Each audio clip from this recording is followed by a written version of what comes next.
Assalamualaikum warahmatullahi wabarakatuh.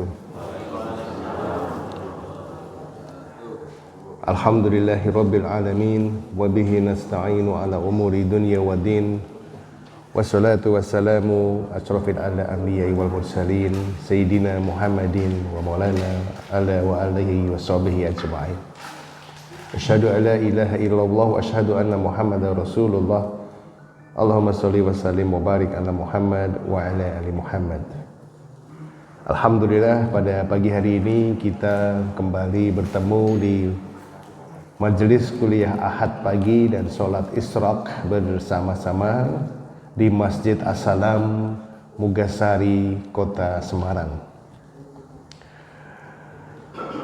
Segala puji hanya milik Allah yang telah menggerakkan hati kita bertemu di tempat yang mulia ini. Salam dan salawat mudah-mudahan terlimpah bagi junjungan kita, Nabi besar, Nabi yang agung, Nabi yang mulia, Rasulullah Muhammad sallallahu alaihi wasallam. Mudah-mudahan kehadiran kita di pagi hari ini menambah kesaksian kita, menambah kesungguhan kita bahwa kita termasuk orang-orang yang mencintai Rasulullah dan menyempatkan diri meluangkan waktu untuk mengkaji sejarah beliau. Dan kita hari ini sudah pada pertemuan yang keempat membahas kitab Sirah Nabawiyah dari Ensiklopedia Muhammad karya Afzalur Rahman dari Pakistan. Dan kita hari ini masuk di sesi tentang perjalanan Nabi dari Madinah hingga ke penaklukan kota Mekah. Dan mari bersama-sama kita awali kajian kita dengan bersama-sama membaca basmalah. Bismillahirrahmanirrahim. Alhamdulillah kita diberikan kesehatan oleh Allah, dan mari kita bersama-sama fokus untuk sejenak memperhatikan sirah perjalanan manusia yang sangat mulia ketika memperjuangkan dinul Islam. Dan di hadapan panjenengan sudah ada snack yang diberikan oleh jamaah. Masya Allah, ini kayaknya kok berlimpah ini ya Pak Supri bawa 3 bubur kacang hijau. Masya Allah, ini luar biasa. Jadi kita syukuri bersama-sama. Mari kita nikmati apa yang sudah disiapkan. Kalau panjenengan ini kalau di masjid tamunya Allah, maka ini hidangan-hidangan yang disampaikannya hidangan dari Allah melalui hamba-hamba Allah yang dipilih sama Allah. Masya Allah. Dari Madinah ke penaklukan kota Mekah. Kita kemarin tahu bahwa hijrah adalah tanda kemenangan besar. Ada 3 kemenangan besar. Memang seolah-olah Nabi itu diusir. Memang kenyataannya juga begitu. Semakin disudutkan, semakin ditekan, semakin dianiaya, semakin terancam. Maka muncullah strategi hijrah. Diilhamkan oleh Allah ke hati Nabi.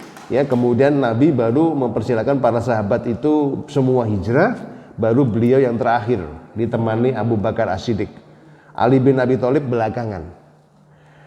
Hijrah adalah tanda kemenangan besar, yaitu pertama kemenangan dari ancaman pembunuhan orang-orang Quraisy. Yang kedua adalah kemenangan karena lebih memilih mempertahankan akidah dibandingkan mengikuti tekanan orang lain atau daripada terancam nyawanya, maka lebih baik hijrah demi akidah. Dan yang ketiga adalah membentuk masyarakat baru yang lebih baik. Ternyata di tempat yang baru itu ada harapan, ada peluang. Karena dukungan dari suku-suku dari Madinah, dari Aus dan Khazraj itu sudah dimunculkan di perjanjian Aqobah 1 dan Aqobah yang kedua. Jadi ada pendukung-pendukung Rasulullah. Nah, kita akan membahas apa langkah-langkah penting yang dilakukan oleh Rasulullah saat di Madinah.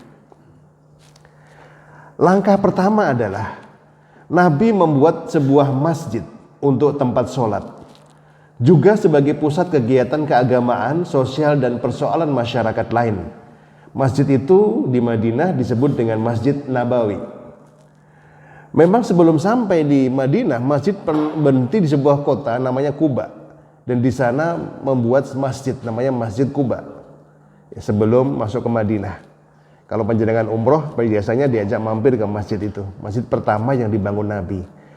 Tetapi ketika kemudian masuk ke Madinah, bertemu dengan orang-orang Ansor, orang-orang penduduk Madinah yang siap mendukung, yang siap menolong, maka yang dilakukan pertama kali adalah mencari tempat untuk membangun sebuah masjid. Ini masjidnya bentuknya seperti itu, hanya kotak saja. Kotak, kemudian ada pagarnya dan ada pelepah kurma di atasnya seperti itu. Yang lainnya terbuka. Bahkan di situ konon Nabi pernah melihat ada pertandingan gulat di situ. Ya. Jadi inilah yang terjadi. Nah, kemudian langkah kedua, Nabi kemudian mempersaudarakan para pendatang dari Mekah, yaitu kaum muhajirin yang ikut hijrah, dan para penolong mereka yang ada di Madinah, yaitu kaum Ansor. Mereka dipersaudarakan. Sebelumnya Nabi sudah mempersaudarakan orang-orang Madinah, yaitu suku Aus dan Khazraj yang sering bertarung, sering bertempur, sering bermusuhan. Tapi kemudian karena masuk Islam, kemudian mereka dipersaudarakan. Maka ini membangun konsolidasi, membangun sebuah pondasi kota atau kekuatan itu dimulai dengan mempersaudarakan orang-orang yang ada di sana. Nah, kemudian langkah ketiga, Nabi kemudian mengadakan perjanjian dengan suku-suku Yahudi yang ada di sekitar Madinah, yaitu ada 3 bani, yaitu Bani Qunaiqa, Bani Quraizah, dan Bani Nadir. Ini meliputi dengan membuat semacam piagam Madinah, yaitu piagam tentang membangun kebebasan, bahwa siapapun yang ada di Madinah, suku apapun, agama apapun, itu silahkan memilih, nggak masalah. Akan dijaga kebebasannya. Dan juga membangun kesepakatan, kita akan membangun pertahanan bersama dari serangan musuh di luar Madinah. Bahwa Yahudi, kemudian suku Madinah, orang-orang Madinah itu akan bekerja sama, tidak boleh saling mengkhianati saat terjadi serangan dari musuh dari luar. Dan juga saat itu menjadi momen bahwa menguatkan posisi Nabi sebagai pemimpin Madinah, karena yang mengadakan perjanjian dipimpin oleh Muhammad, sehingga menguatkan posisi Nabi sebagai pemimpin di kota Madinah. Ini langkah-langkah yang dilakukan oleh Nabi. Kemudian berikutnya, gambaran persaudaraan kaum Ansor dan kaum Muhajirin. Ada 50 sahabat Ansor yang dipersaudarakan dengan 50 sahabat Muhajirin yang dipersaudarakan oleh Nabi. Ya, itu ada pasangan-pasangannya tuh. Di sini disebutkan. Ya, misalnya Umar bin Khattab dengan siapa? Ya, ada yang fenomenal dalam persaudaraan ini, kaum Ansor itu ternyata siap berbagi segala kepemilikannya dengan kaum Muhajirin.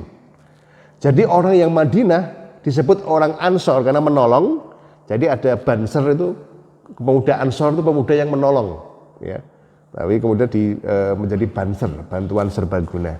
Ini adalah orang yang siap menolong siapapun, menolong ulama, menolong Nabi, menolong siapapun, termasuk menolong orang-orang yang pergi dari Mekah, terusir dari Mekah karena nggak bawa harta, nggak bawa apa-apa, ya, datang ke Madinah, mereka siap menolong dan siap berbagi kepemilikan.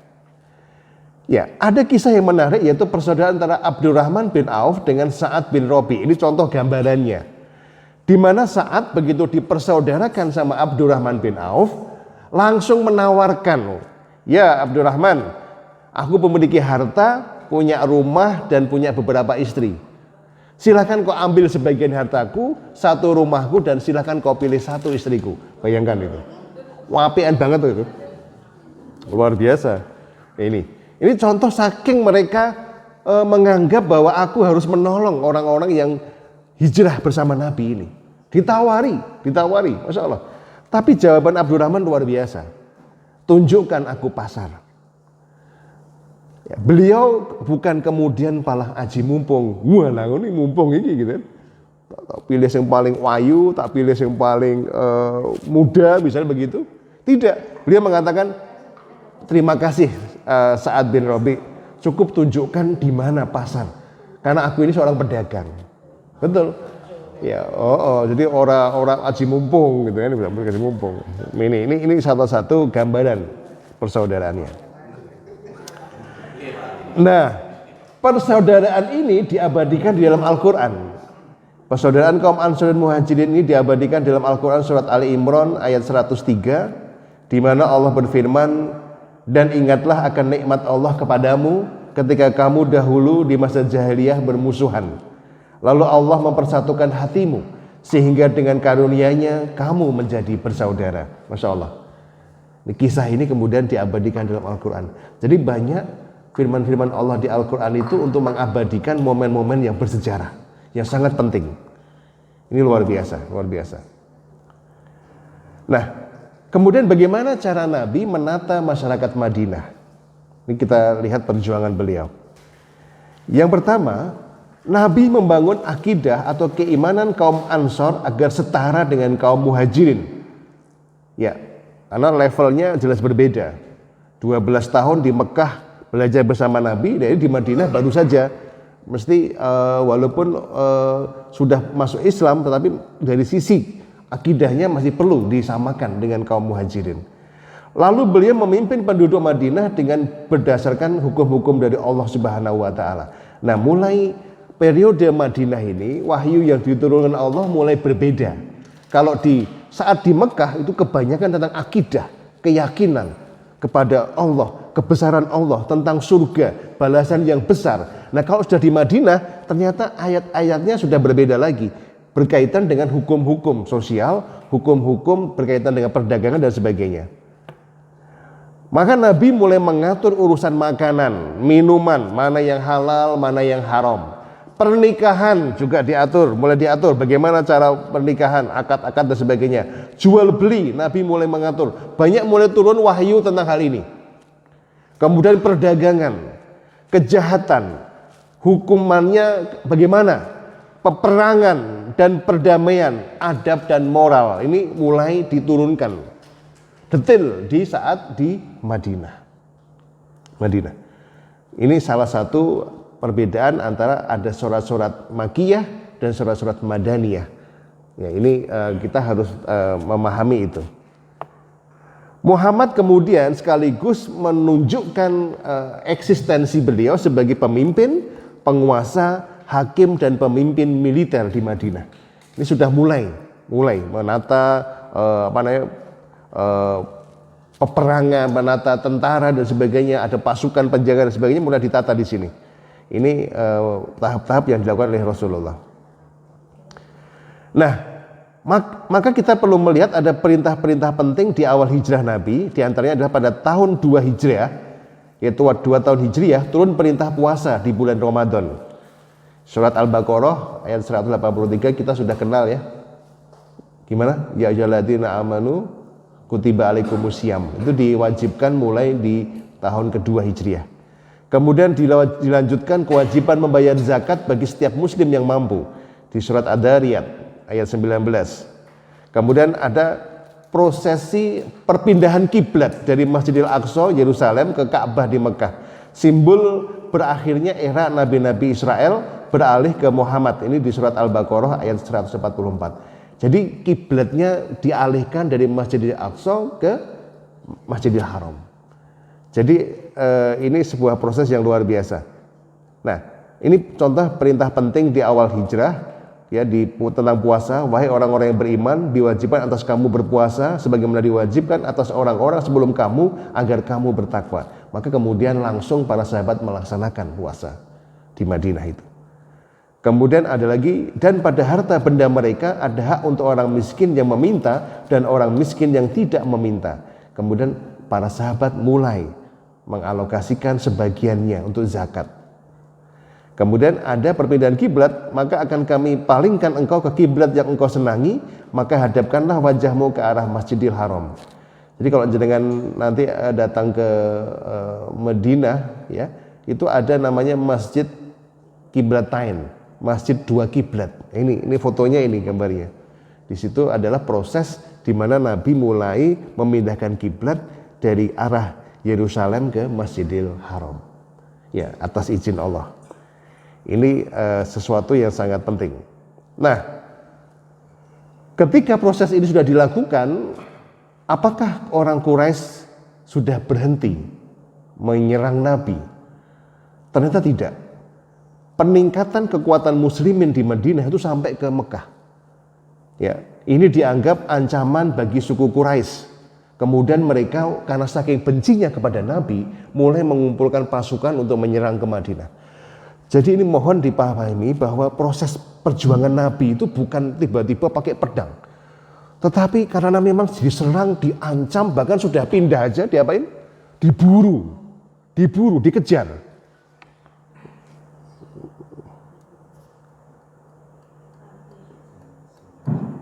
Ya, oke. Jadi memang benar-benar apa ya?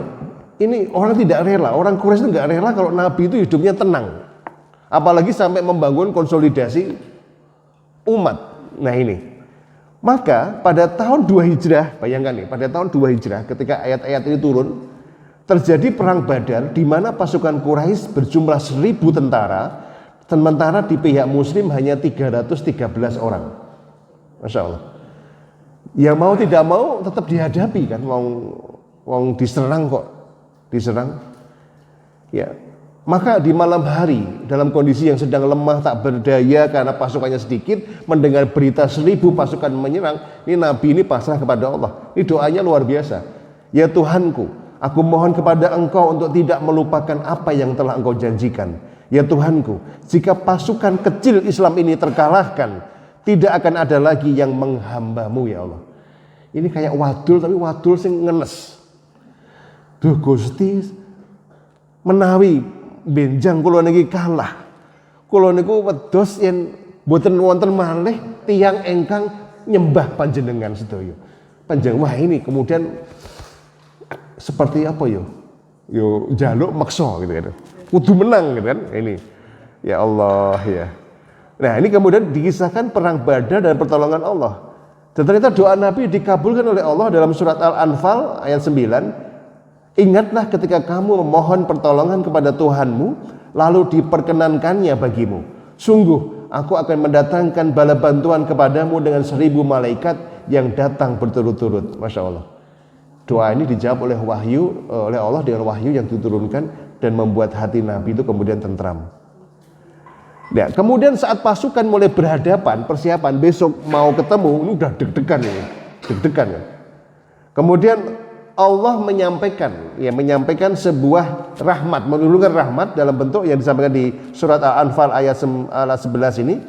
Ingatlah ketika Allah membuat kamu mengantuk untuk memberi ketentraman darinya. Dan Allah menurunkan air hujan dari langit kepadamu untuk menyucikan kamu dengan hujan itu dan menghilangkan gangguan-gangguan setan dari dirimu dan untuk menguatkan hatimu serta memperteguh telapak kakimu dalam pendirian. Jadi karena stres berat, kadang-kadang orang itu gak bisa tidur, betul ya? Berjaga-jaga sepanjang malam. Bayangkan kalau pasukan ini gak bisa tidur, paginya gimana kira-kira? Lemes sendedes tenan. Tidak bisa berpikir jernih. Maka di malam itu Allah menurunkan kantuk kepada semua pasukan sehingga bisa tidur dengan nyenyak dan paginya itu fresh. Masya Allah. Tadi malam saya bisa tidur dengan nyenyak juga fresh setelah mau menyiapkan materi ini kan. Masya Allah. Alhamdulillah ini sebuah karunia. Dan hujan diturunkan sehingga membuat seger.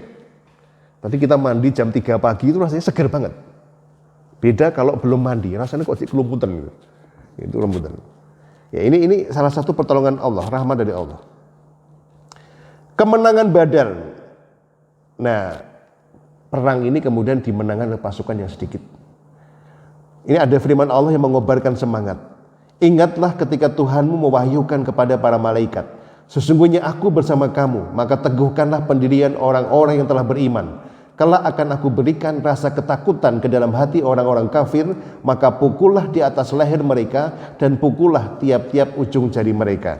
Surat Al-Anfal ayat 9. Kalau Anda membaca kitabnya Martin Lings, di sini disebutkan banyak riwayat, yaitu penduduk yang tidak ikut berperang, para penggembala kambing itu mengkisahkan ketika pasukan Quraisy itu berperang, tiba-tiba itu dari atas itu ada yang memenggal lehernya. Psst, psst. Dan ada pasukan dari langit itu yang turun, yang hanya dilihat oleh anak-anak penggembala itu. Tapi orang Quraisy tidak melihat, pasukan Nabi juga tidak melihat. Mereka hanya bercerita betapa mengerikan pasukan yang turun dari langit itu. Ya. Lalu ada surat dari Ali Imran yang mengingatkan, dan sungguh Allah telah menolong kamu dalam perang Badar, padahal kamu dalam keadaan lemah. Ini kok, padahal nggak dipecet. Oke. Ya, ini adalah sebuah kisah tentang kemenangan perang Badar. Ya, ini Masya Allah, jumlah yang sedikit ternyata bisa mengalahkan jumlah yang lebih banyak. Ini satu hal yang perlu kita perhatikan. Oke, kita lanjut kemenangan perang Badar. Nah, maka Nabi kemudian pulang bersama pasukannya dengan perasaan senang, dan ada pasukan yang mengatakan, ya Nabi, kita baru saja memenangkan sebuah pertempuran yang besar. Karena jumlah sedikit melawan pasukan yang besar ternyata menang. Tapi Nabi mengatakan, oh tidak, kita baru saja berperang dengan perang yang kecil, dan kita menuju perang yang lebih besar. Apa itu? Perang melawan hawa nafsu. Para sahabat diingatkan bahwa perang terbesar itu bukan melawan pasukan yang besar, tapi melawan diri sendiri yang kadang-kadang penuh dengan ego.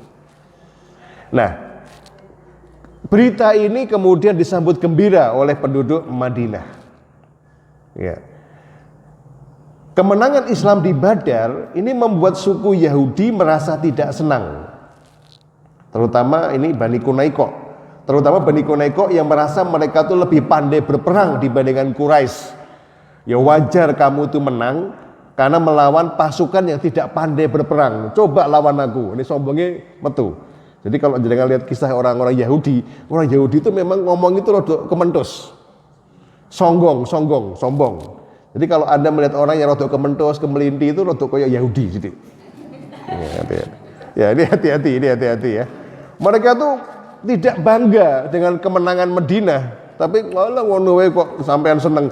Bagi penduduk Madinah ini prestasi besar. Wajar toh kalau mereka tuh bercerita, wah luar biasa. Kemudian ketemu wong Yahudi, alah ngono tok gitu. Ya, ini penting buat kita. Kalau jangan ketemu orang sedang bersemangat, tolong jangan dipatahkan semangatnya. Terus dibombong sidik biar semangat, jangan alah ngono tok gitu ya. Jangan begitu. Kita harus belajar dari orang Yahudi. Jangan sampai kita meniru sikap mereka. Nah, ternyata mereka itu kebenciannya menguat.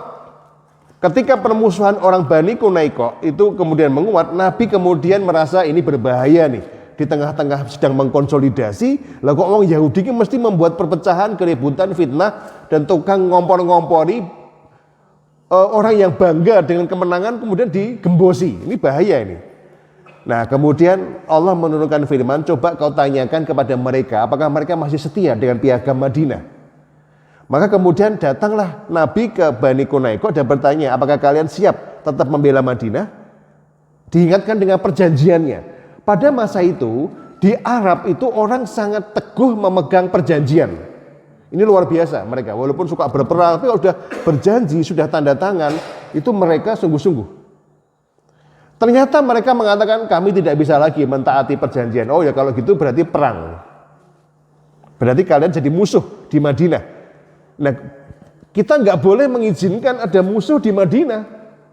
Karena mau membangun konsolidasi tidak bisa ini dibiarkan. Maka kemudian Nabi mengirimkan pasukan mengepung benteng Bani Quraisy selama 15 hari. Anda tahu orang Yahudi itu kalau berperang itu ternyata nggak mau berhadapan satu persatu. Mereka paling senang tuh masuk ke benteng, sekonduun manai balangi gue watu, balangi gue mendoan, balangi gue apa namanya tuh? Ada marem begitu. Ya kan? Gak senang dengan bertarung berhadapan seperti Quraisy itu, mereka gak suka. Kalau lawang ono benteng kok dibiarkan. Benteng kan tujuannya untuk melindungi, dan biasanya posisi benteng lebih tinggi. Maka biasanya pasukan mereka tuh di benteng kemudian delok nembaki gitu.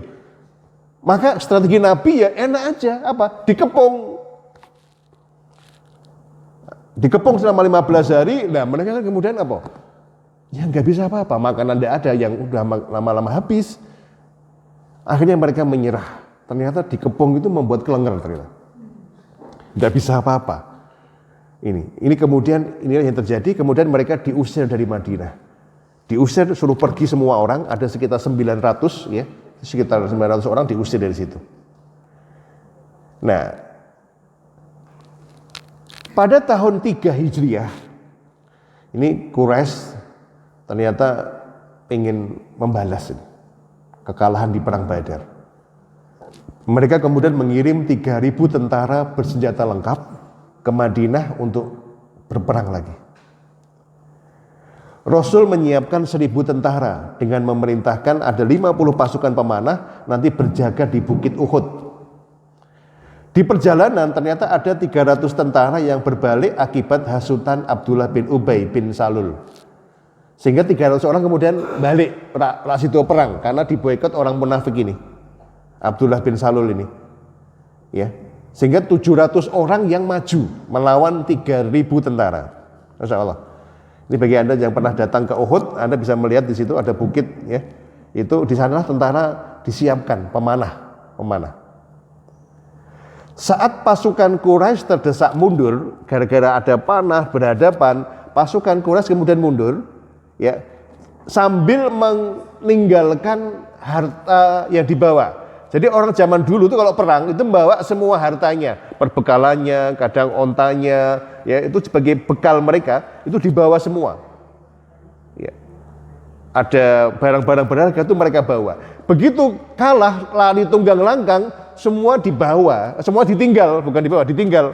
Keledai, perisai, semuanya harta, tas-tas yang dia bawa itu ditinggal semua.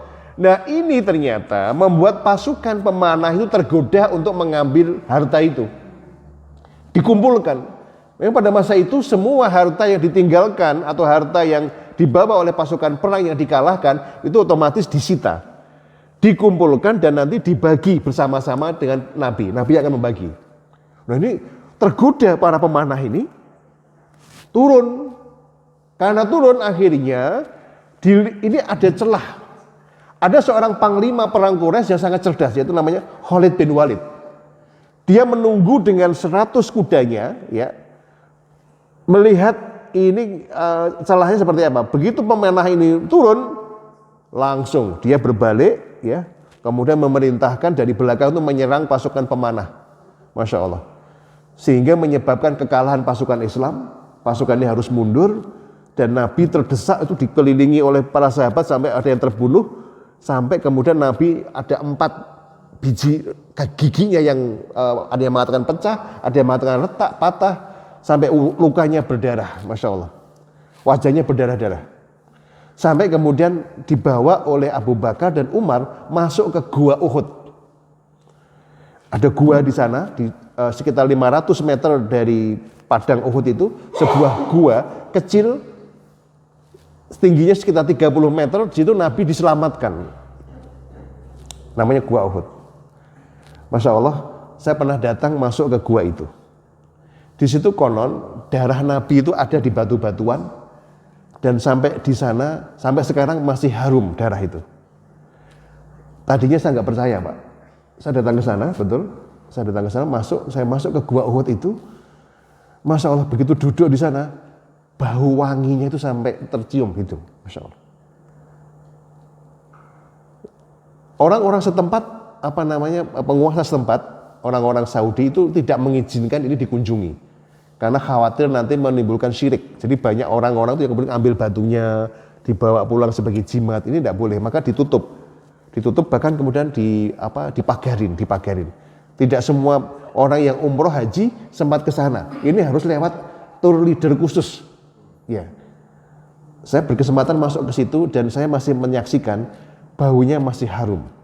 Tidak ada parfum di tempat itu yang kalau ditaburkan itu bisa harum terus, nggak ada, mesti hilang. Ini darah Nabi, baunya harum, Masya Allah. Di situ seolah-olah gua itu sudah menyiapkan ada 3 tempat duduk, satu untuk Rasul, satu untuk Abu Bakar, dan satu untuk Umar bin Khattab. Masya Allah. Ini ya, ini kisah perang Uhud, dan ini kemudian diingatkan oleh Allah tentang pelajaran betapa keserakahan atau tidak taat kepada pimpinan itu bisa menimbulkan kekalahan. Ya, terutama pasukan pemanah tadi. Nah, berikutnya ternyata Nabi menghadapi lagi ontran-ontran dari wong Yahudi menah ini. Masya Allah nih. Ini orang Yahudi itu luar biasa ya. Orang Israel itu begini nih. Ya. Pada tahun 4 Hijriah, Nabi memerangi Bani Nadir. Ini orang Yahudi juga. Mereka itu punya kebiasaan sering membocorkan rahasia Madinah ke Quraisy. Jadi sejak zaman dulu ternyata sudah ada jual beli rahasia. Mata-mata sudah ada. Dan sering menganiaya kaum muslim, bahkan pernah membunuh orang-orang Islam di sana. Sampai akhirnya kemudian Nabi datang ke mereka untuk mengambil diat atau hukuman. Harus dibalas ini. Siapa yang membunuh harus dibalas dengan dibunuh juga. Nah, Nabi kemudian datang ke pimpinan Bani Nadir, masuk ke bentengnya. Tapi saat negosiasi, mereka kemudian mengatakan, ya Muhammad, baik, semua ganti rugi sedang kami siapkan. Keluar dari rumah, ternyata mereka merencanakan pembunuhan kepada Nabi. Mereka rencananya mau mengikat Nabi, kemudian menjatuhkan batu di atas kepala Nabi sampai pecah. Rencana mereka itu sudah diperingatkan para pendeta Yahudi, jangan, nanti Jibril akan memberitahu Muhammad dan mereka akan memerangi kita. Tapi ternyata mereka ngeyel, ora iso. Jadi kalau Anda pengen tahu sosok yang paling ngeyelan sama pendetanya sendiri, ya orang Yahudi itu. Pendeta Yahudi tahu ini kalau kayak begini nanti Jibril ngasih tahu ke Nabi. Tapi mereka dong ngeyel. Akhirnya betul, Nabi tahu, dikasih tahu Jibril. Sebelum mereka masuk, Nabi sudah mengajak Abu Bakar, Umar segera pergi dari sini, lari, cepet. Kenapa? Mereka mau membunuh aku. Jibril yang bilang, wah lah udah. Kemudian Nabi menyiapkan pasukan dan segera kembali dengan pasukannya mengepung Bani Nadir. Sama, mereka masuk ke benteng semua, sekondur, melempari pakai arem-arem. Itu kebiasaan mereka. Dan dikepung selama 6 hari toh. Ini 6 hari toh, langsung kelenger mereka. Mereka menyerah dan diusir dari Madinah. Coba Anda bayangkan ini, betapa memang orang Yahudi itu ngeribet-ngeribeti. Tapi memang harus dihormati. Nah ini, Nabi memberikan sebuah cara bagaimana menghadapi mereka. Nah, ternyata muncullah berikutnya serangan dari Quraisy. Pada tahun 5 Hijriah, Quraisy mengirim 10.000 pasukan dari seluruh penjuru Arab. Maka disebut Ahzab karena pasukan persekutuan. Dan waktu itu ketika informasi ini disampaikan kepada Nabi, Nabi sudah mengatakan ini tidak mungkin kita bisa menghadapinya. Sudah, tapi kita harus berikhtiar melawannya. Gitu. Ya. Nabi menyadari tidak mungkin mampu menghadapi musuh sebesar itu. Maka kemudian bermusyawarah dengan para sahabat. Nah, kemudian mereka juga bingung bagaimana caranya. Nah, ternyata ada salah satu sahabat namanya Salman Al-Farisi. Dia adalah orang tua Persia. Ada tahu kerajaan terbesar waktu itu adalah Romawi dan Persia. Ini 2 negara superpower yang selalu bertarung. Nah, Salman mengatakan, di negeri kami, di Persia, kalau kami menghadapi musuh yang lebih besar, kami membuat parit di sekitar pertahanan kami. Sebelum masuk kota, dibuat parit. Agar kuda-kuda mereka dan peralatan perang mereka tidak bisa melewatinya. Ide ini disetujui oleh Rasul dan kemudian mereka bersatu untuk membuat parit. Sepanjang sekitar 5,5 km dengan lebar 6,5 meter, biar tidak bisa kuda sehebat apapun kalau melompat nggak bisa menjangkau, dan kedalamannya sekitar 4 meter atau 3,6 meter, sehingga tidak bisa naik lagi. Sepanjang 5,5 km dan itu diselesaikan selama 9 hari, bayangkan. Sekarang ini kalau kemarin saya datang ke sana lihat kondisi yang penuh batu itu, kalau kita pakai eskavator, pakai alat berat, itu minimal dibutuhkan waktu 1,5 bulan.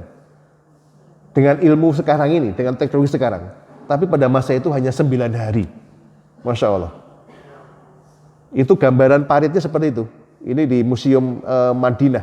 Itu ada gambaran diorama tentang pembuatan parit. Jadi orang kalau masuk ke dalam itu ya kecil.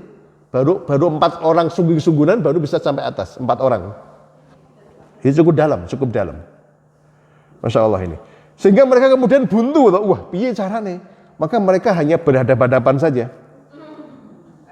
Ya. Pasukan Quraisy akhirnya hanya bisa mengepung selama 4 minggu, bayangkan. Tidak bisa masuk. Hingga datang badai yang sangat besar, membuat mereka mundur dan lari ketakutan. Jadi pada masa itu adalah masa musim dingin. Dingin sekali.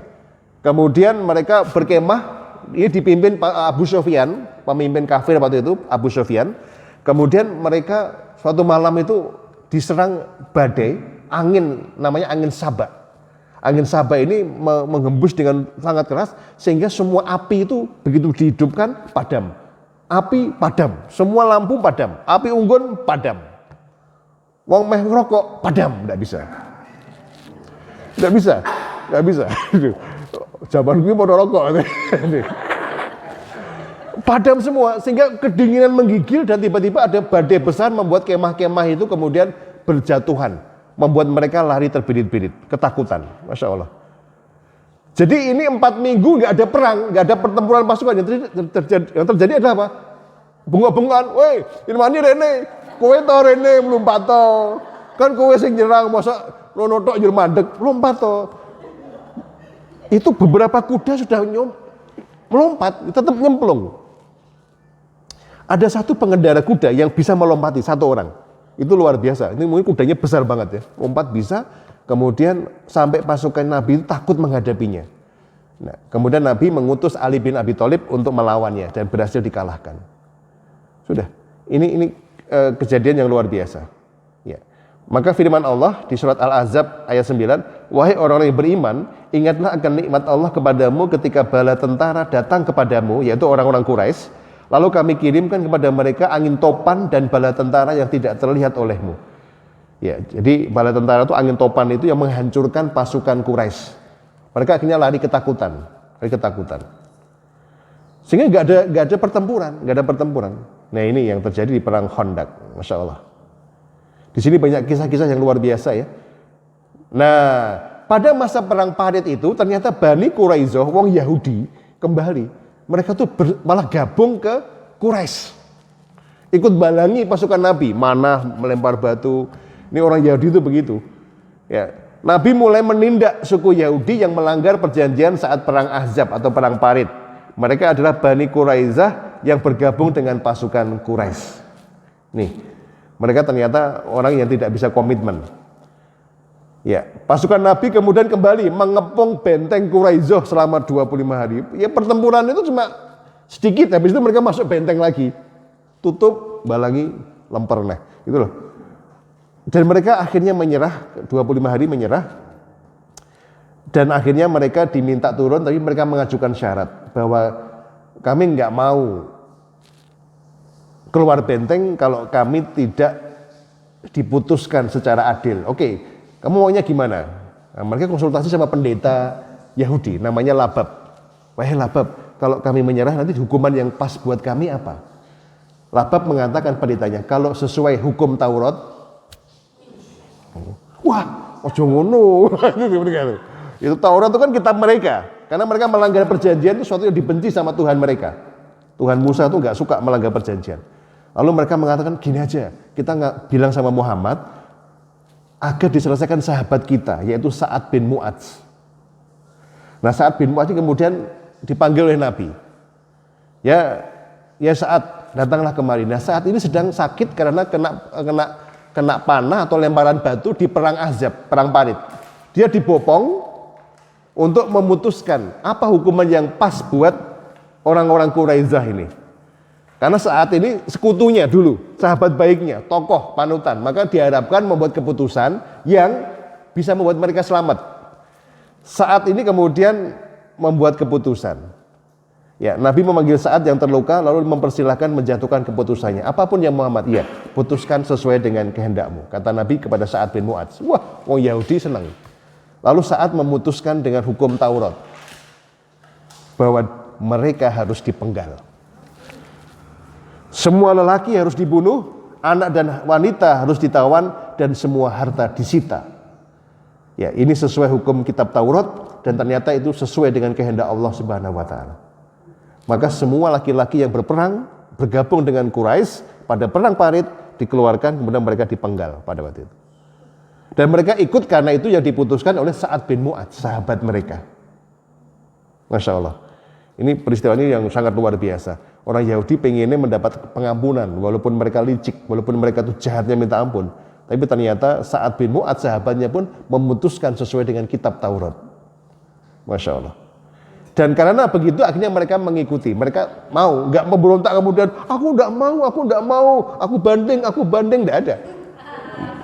Iya, mereka berbaris kemudian datang ke lubang yang dia siapkan, dan mereka tetap tenang menghadapi hukuman itu karena mereka tahu ini dari Tuhannya. Nah, kita masuk sekarang di sesi perjanjian Hudaibiyah. Ini kurang 4 menit lagi ya, Masya Allah. Kayaknya kita harus minum dulu ya, bentar. Sebelum perjanjian dimulai kita minum dulu.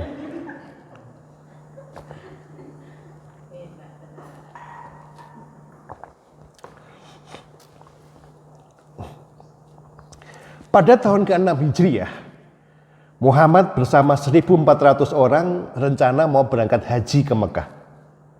Mereka berkemah di Hudaibiyah. Kenapa di Hudaibiyah? Hudaibiyah tempat yang tidak lazim. Di perjalanan itu mereka banyak dicegat oleh tentara-tentara Quraisy yang tidak mengizinkan datang. Maka Nabi menghindari pertempuran, dia melewat jalan yang lain. Jalan yang jarang dilalui, kemudian sampai di sebuah tempat namanya Hudaibiyah. Di sini Nabi kemudian berkemah. Lihat, bagaimana caranya supaya nggak perang ya? Niatnya haji kok tiba-tiba perang. Maka diutuslah Utsman bin Affan untuk bernegosiasi dengan pemimpin Quraisy tentang pelaksanaan haji. Maka Utsman bin Affan datang. Masya Allah ya. Lama tidak ketemu Mekah, Utsman baru pertama kali kembali ke kota yang dia cintai. Disambut orang Quraisy. Wah, Utsman, ayo duduk, dijamu. Ya, mereka negosiasi, tapi negosiasinya lama banget. Ini katanya dari riwayat sengaja Utsman itu dilama-lamakan, dijamu, negosiasinya rampung-rampung. Padahal pengen tahu kalau kami mau berhaji teknisnya bagaimana. Apakah boleh kami di sini 7 hari? Oh ternyata enggak, 3 hari, teknisnya harus demikian. Wah, karena lama enggak pulang-pulang, Utsman ini kemudian diisukan dia dibunuh. Nabi mendengar isu ini, kemudian mereka bersumpah, namanya sumpah Bai'ah al-Ridwan, bahwa mereka kalau sudah begini caranya tidak bisa, kita tidak berperang, kita harus siap mengorbankan jiwa kita demi melawan kejahatan Quraisy. Maka kemudian mereka siap bergerak ke Mekah, padahal nggak bawa senjata perang, mereka tuh hanya bawa ini golok untuk beleh kambing, bukan pedang. Tapi walaupun dengan golok tetap harus bertempur karena membela kehormatan demi Utsman bin Affan ini. Maka kemudian mereka siap bergerak. Nah ternyata kabar ini terdengar oleh orang Quraisy, membuat orang Quraisy tidak tenang. Mereka kemudian minta perjanjian damai yang disebut dengan perjanjian Hudaibiyah, yaitu perjanjian gencatan senjata selama 10 tahun. Mereka kemudian membuat perjanjian yang isi perjanjiannya antara lain ini, gencatan senjata selama 10 tahun nggak boleh saling menyerang. Tidak ada permusuhan di antara kedua belah pihak, nggak boleh. Yang menyerang akan dihukum.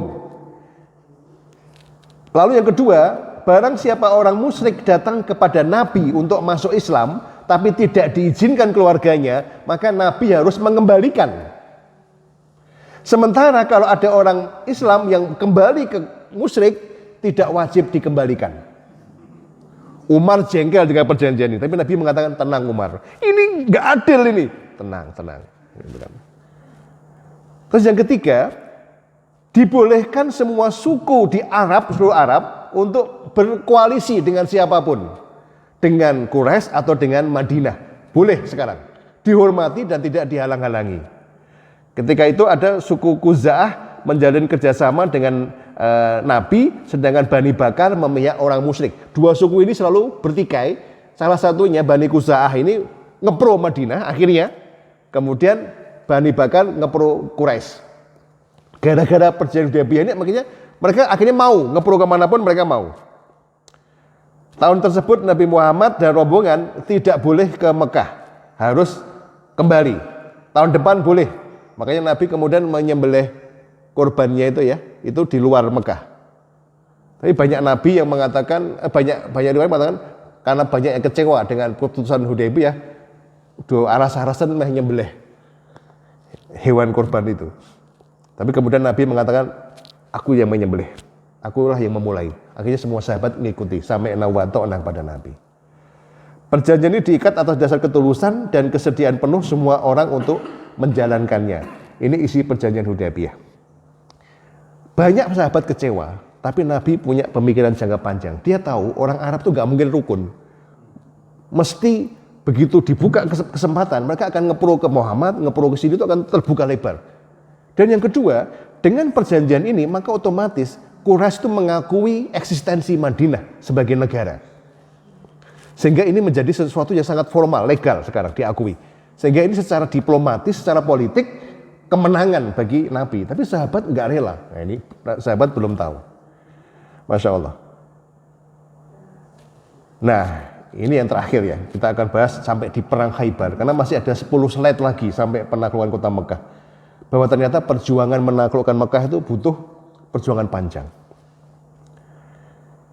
Nabi Muhammad kemudian kembali ke Madinah, menata kembali kekuatan Madinah, kemudian mengirim surat kepada pemimpin negeri di barat dan timur, termasuk menindak pengkhianatan suku Yahudi. Bani Quraisyah, Quraisyah dan Nadir adalah suku terkuat Yahudi di Madinah yang sering berkhianat.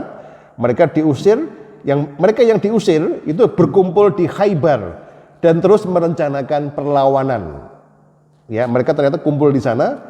Dan akhirnya pada tahun 7 Hijriah, Nabi mengirim 2.000 tentara ke Khaybar menghadapi 20.000 pasukan Yahudi. Seperti biasa, walaupun 20.000 tetap masuk ke benteng.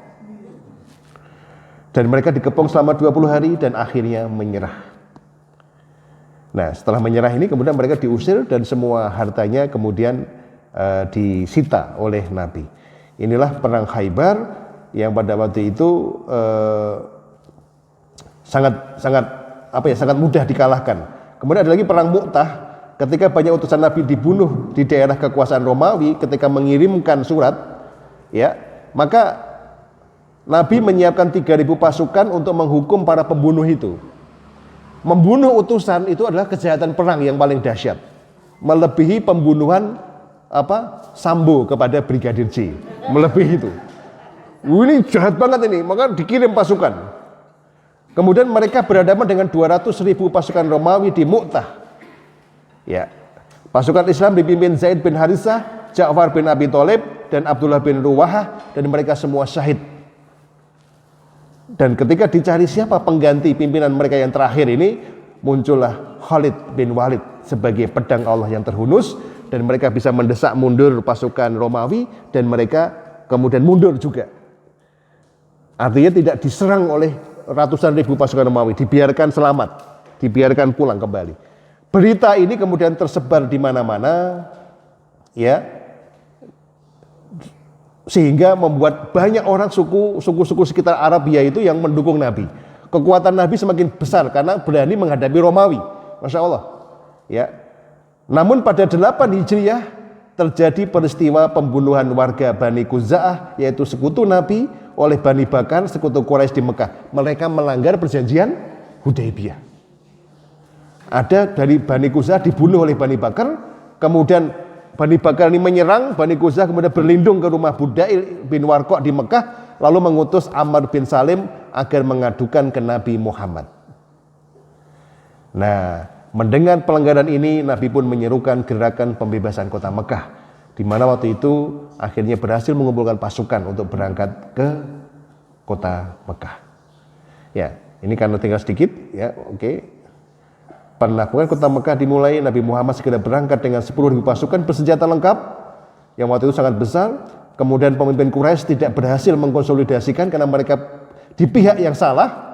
Akhirnya Mekah dibebaskan tanpa perlawanan dan pertumpahan darah pada 10 Ramadan 8 Hijriah, dan Nabi Muhammad mengumumkan pengampunan kepada semua musuhnya dengan sebuah jaminan perlindungan.